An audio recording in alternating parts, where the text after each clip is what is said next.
What's up, guys? Welcome to Simple Logics. This is your SoCal fishing forecast for Thursday, September 4th. Quick look at our 10-day weather here. We still got some nice hot temps. Unfortunately, we got a little bit of this marine layer hanging around, and you probably know the reason why for that. It hasn't really changed all year. We got a little bit of wind out there. Definitely not as atrocious as it could be, but it's definitely annoying. This is more of the, I'll call it, this is the June, late July weather pattern. Here we are in September. Usually this is starting to wind down, but here we are, 12, 14, 15 knots, occasional 17. Pretty consistent over the next 5-6 days. Nothing good in jet wild, but there'll definitely be a bump out there. And if you're heading behind San Clemente Island, it'll be probably not so private boat friendly. Probably still doable if you got the fuel range for all that, but definitely I think it'd be a little bit bumpy out there. Air waters look to be okay. Nothing really scary on the forecast, but as you wind into late Saturday into Sunday, it slows down a little bit, which is good news, and we'll just kind of see how it plays out from there. Looking back though, you can see what is going on here. Is we have a hurricane down here off Cabo, and this strong wind shear is going to keep it from drifting north. And actually, it's going to push it west, and kind of fizzle out. But what it did to the previous one is keep pushing it west, and it looks like this thing is going to be headed right at Hawaii.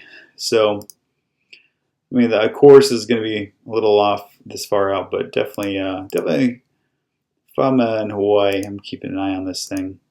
The good news is it is moving fast. So, I don't know. We'll see what happens. Don't worry about SoCal.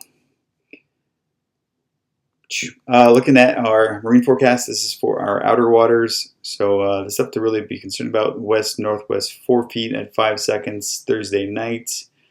And that's going to fade into Friday, and then kind of wind down a little bit back to 3 feet at 7 seconds, which is a lot more manageable, but definitely annoying. Definitely going to keep your speed down on the water if you're looking to go further west. Inshore, nothing too crazy. Still west 3 feet 5 seconds. Going to be, like I said, more annoying than anything, but definitely doable. No types of tropical activity to be found in the forecast so far this week. So looked like that little thing that creeped over the hill on Tuesday faded out pretty quick, and it really hung out into the desert area for once, and did not come over the hill so much and really give us any rain. But it is what it is. Water temps. You see we got some 75 on there.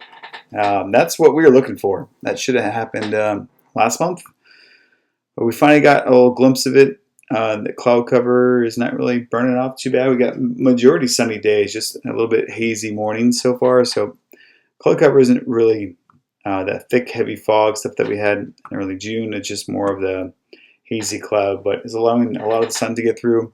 The waters are warming up. There's not a lot of wind on the inner water, just really on the outer water, which is why we have such a temperature differential here.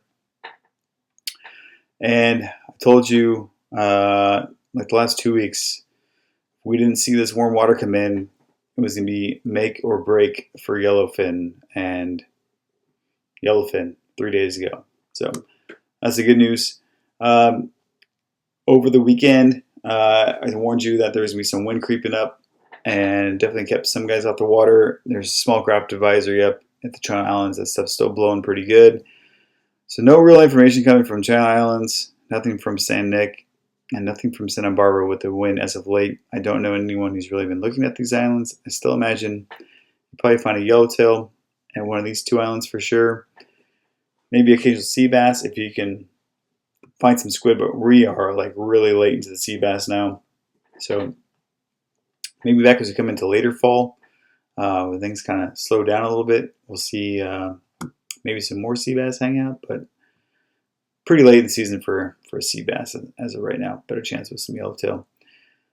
Catalina, there is a little bit of yellowtail on the front and the back. Nothing crazy. Like I always tell you guys, this island sees a lot of boat traffic and a lot of lures and a lot of baits. So it's going to take your best technique to really find them and get them to cooperate. So I usually like to fish light at this island, 20-pound line, fluoro, keep it as light as possible. Current conditions all make or break what works at this island. So keep all that in mind. Bait is working just fine. You don't need squid. There hasn't been any squid boats selling squid out here for quite some time, so you don't need it. As of the last couple of days, sardines been pretty popular at pretty much all of the bait receivers along the SoCal Bite. Still a little bit anchovy in the mix. You can probably ask for some if they got it pinned separately. But for the most part, that good size sardine has kind of come back into the numbers, and these water sims might have had a little bit to do with it. So that should help you there. San Clemente Island. There's a squid pile on the backside here. I don't really know of too much game fish on it. If they are, it's going to be really in the nighttime hours. If you're going to try and target this stuff, that's kind of how it's been all year. Fin bait seems to be working still in the front. No real squid on the front side, so this would be more your daytime side, and this would be your nighttime side if you want to come target this island. Again, current conditions, especially for the light bait, are really going to dictate where you're going to find them. So look for the usual spots along the front side in Pyramid Cove, and that's where you're going to find some yellows. Again, this island has not been particularly great this year. You get an occasional day I call it like a 3 out of 5, but most of it's been like 1 to 2 out of 5 this season so far. So just be advised, and as always, check the Navy schedule. They've been busy this year with Trump in office. So Coronados, not much coming way of the Coronados as of late. It seems like that little yellowtail bite down here by the rock pile is kind of slowed down. But in general, we got yellowfin in town. So we'll start with the bluefin. Big fish zone has really been in this lighter blue water back here, kind of between Tanner and the island. They've been moving around a little bit from day to day, but we really want to stay in that 68, 69 degree water. Anything gets too warm, I'd say bluefin get uncomfortable. So really, this has been the pocket for big bluefin. Not a lot of boats as of the last couple of days with the wind, but I expect more to be out here. I'd say probably Friday into Saturday. We'll get a better idea of what's really going on back here. But the talk of the town has been bluefin and yellowfin are starting to show up down here. There's been the little bluefin. It's kind of been associated with that California countercurrent. So they're not really drifting too far into this super warm water. I mean, it shows 75. Let's look at the 7-day or 8-day. So it's been cooler before that, but maybe we were a little bit hot on the 1-day chart. Certainly possible. But 72, 73 degree water. Bluefin are not happy. 73 degree water. It's not happy. But this is yellowfin water. 72 and up, definitely yellowfin water. And the Chubu got some the last couple days, so little good signs. Why are people excited about yellowfin? Well, they're a lot easier to catch than bluefin, and to be honest, they're not really boat shy. They could give two craps about how loud your motor is. As long as there's a bait or a lure in front of their face and they're hungry, they pretty much react to a good motion of any kind. So if a yellowfin are around, there's a chance a Dorado might be around at the same time. So if you see some kelp patties here, definitely be prepared with some lighter line. Maybe you'll find occasionally Dorado. If you're going to be trolling, do not be trolling Mad Max for yellowfin. These fish are generally smaller, 20 pounds, maybe 25 pounds at the biggest. So they don't necessarily need to eat a big Mad Mac. Smaller lures, those little small Rapalas work great. You can try DTX minnows are probably still a little bit on the bigger side, but those little like 5-inch Rapalas I think are just lights out for yellowfin. One of my favorite things to troll for. I don't sell them, but I'm sure you can find them in tackle stores. They'll know exactly what I'm talking about. I wish I had that right here in front of me, but maybe I'll throw one up. Yeah. So if you do find a school that's willing to bait, or to play, you might find them on dolphins as well. Throw a ton of chum. They respond well to a ton of chum. And if all of a sudden you got a boil on your boat, it's definitely going to be game on. Keep a steady chum. They'll stay on the boat.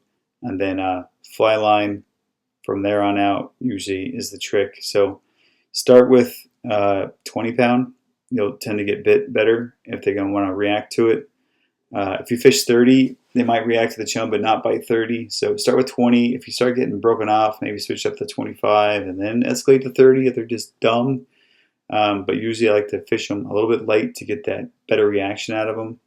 And yeah, like I said, bring chum, dead or alive, doesn't matter. If you got some that die off, throw them in a bucket and just save it for them. They'll eat it. Sometimes they'll eat them when they're chunked up. So if you're running low on bait, you can cut them into little chunks, put them on your hook, and they'll eat them on the chunk. All these little things that people do to catch yellowfin. They are typically good eaters, but occasionally they are stubborn. So try all the techniques. If you hear about guys hooking up on the radio, ask them what they're doing differently. Sometimes they're just finicky, but not as picky as a bluefin. So that's the good news. So this should be our prime time summer fishing activity for most of the guys out here. So expect it to be crowded this weekend. Give each other some space. You don't need to troll spreader bars for this stuff. Just like I said, a normal little spread. It doesn't have to be super far back. It can be right on the edge of the white water and the blue water. Even some right in the white water on the short corners, just fine. They'll bite it. Like I said, they're curious, dumb little critters. They are the topwater cockroaches. They'll just come after it. So that's it for this week, guys. Be safe out there on the water, and we'll see you next week. Cheers. Hey, thanks for watching. Make sure you subscribe to the channel and check out our website and online store at chasingprojects.com. And make sure you share the stoke.